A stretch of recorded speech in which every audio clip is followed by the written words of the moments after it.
All right, bet. So I'm gonna give y'all a little story time from back when I was in college, just cause. Oh, and don't mind this. I just got spilled something on my shirt. Whatever. So back in the day, in the diggity day, probably about almost a decade ago now, literally. I was in college. I was a little tot, 18, right? And I lived in a college town. It was a small, like, college town up in, like, Northern California, Chico, if you ever heard of it.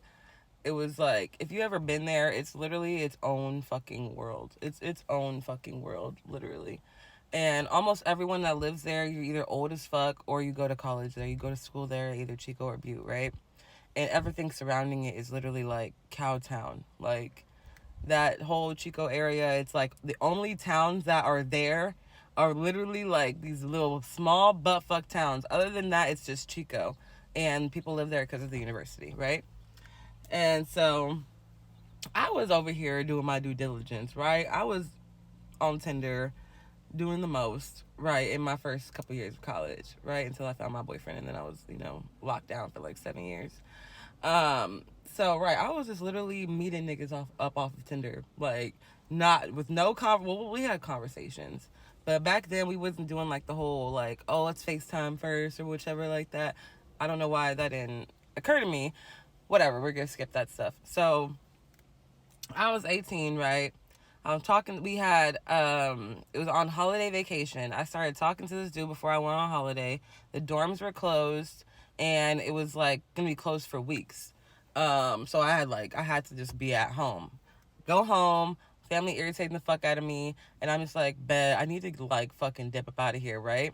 And I'm talking to this dude, and I'm complaining about my shit, and he's like, you can literally like, okay, cut off. All right, so I'm talking to this dude, and he's like, all right, yeah, you can come stay with me or whichever. And my dumbass is like, oh, really? I just need a place to stay for a couple days, like, da da da. And I'm trustworthy of everybody. I'm assuming if you live in Chico and you're my age, you there for school. So, like, the chances of you being a creeper is, like, slim. However, that's a bold assumption. Kids don't do that. Don't be me. Right. And then another kind of shady shit we used to do back in the day. We used to have like a rideshare app. I lived about 10 hours away from my school. And we had a rideshare app.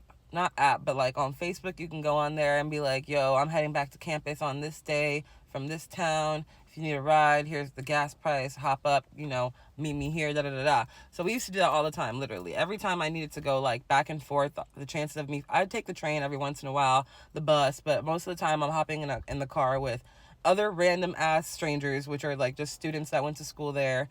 And a lot of the times you don't know them, they just put like a post on Facebook like, yo, heading back, need a ride, period, type shit. You hop in the car. So that's what I did, literally. And all the time. And that was actually, it was pretty safe. It was safe. The chances of you actually coming across like a weirdo wasn't actually that like, whatever. So, yeah, so I hop in the car with this girl and a couple other girls. We're dropping people off along the way because sometimes like they'll be like, all right, I need to go to Sacramento, da da da da. I don't need to go all the way to Chico. I just need to go to Sacramento. So we're dropping people off. It ends up just being me and the bitch in the car, me and her, and she ends up being my homie, right? We get to talking, chatting, and then once we were getting closer to Chico, I didn't really mention that shit because it's like, that's weird or whichever. And she was like, oh, where am I taking you? And I was like, well, I don't really know because I've never really been there before. And it's like, we're getting around the area, bro. And it's like, he lives in like the boondocks of Chico, literally like the butt fucks I didn't even know existed type shit. And she's like, she's like, all right, it keeps cutting off. She's like, all right, you never been here. Like, where the fuck am I actually taking you, right? And I was like, I met this dude, and he said I could stay with him until the dorms open next week. And she was like, are you fucking dumb right now? Like, literally, and this is a complete stranger to me, literally. She's a complete stranger, like, other than the fact that I met her that day, and we've been driving in the car for, like, 10 hours together. She was just like, nigga, are you actually dumb? You meeting a nigga off of Tinder to literally, no, for fact, I was, bitch. 18 and crazy. 18 and wildin', not giving not one fuckity fuck, right? But when we pull up to the house, and it was creepy, let me tell you that. I'll tell you what, it was like a shack in the woods, damn near type shit, right?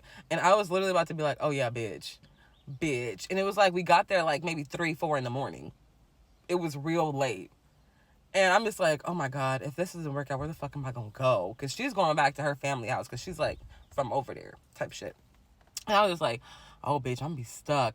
But then this 6-foot man that, I kid you not, looked like whatever picture that they used to portray Jesus, that's who he looked like. 6 foot, ponytail, walked out. Me and her both looked at each other like, oh my God. I said, bitch, I'm gonna be fine. I said, it's okay. Leave me. Leave me. Whatever happens here, it'll be my decision. I don't even give a fuck. I was like, bitch. And she was like, all right, I guess you are gonna be fine. I was. Trust me, I was perfectly fine. He took very good care of me. I'll tell you what. I was out there. What? I'm just saying, I got really lucky with some of my Tinder experiences. I'm not even gonna hold you. It could have been, I was literally in different cities, different states, literally meeting up with people, and by my, bitch, don't do it. I got extremely lucky. Like these, I'm all I'm saying is I got lucky. I've been lucky. Nowadays, it's a lot weirder. I wouldn't just try that in any old random town. Like my town was extremely safe, and I wouldn't try that anywhere. But no, literally, when I tell you, I was like, yup. And then we was together for a while. We was together for a little minute, and then he had to move away on me. But and then he was doing some shady shit. When you that fine, he was one of them dudes where it's like he literally had like a flip phone in 2015, literally, like, or he was that dude that made it seem like, oh, I don't talk to nobody, I don't got no social media. He didn't, but he had Tinder, and you know how to fucking use it. Swear it's always them quiet boys, them quiet dudes that be the mysterious ones. You gotta stay the fuck away from them. Them niggas dangerous. I got caught up with that man for, oh, and I tell you, that was my first real break. Literally, he set me on a hoe spree, a whole hoe spree, and then I ended up in a whole relationship after that for like 7 years, just off of that heartbreak. Literally, like, oh my, with the wrong nigga, just cause off and all. That's a different story. I have so many story times from college. It's ridiculous, but that one was definitely. So I literally went and stayed with some random ass nigga I met online.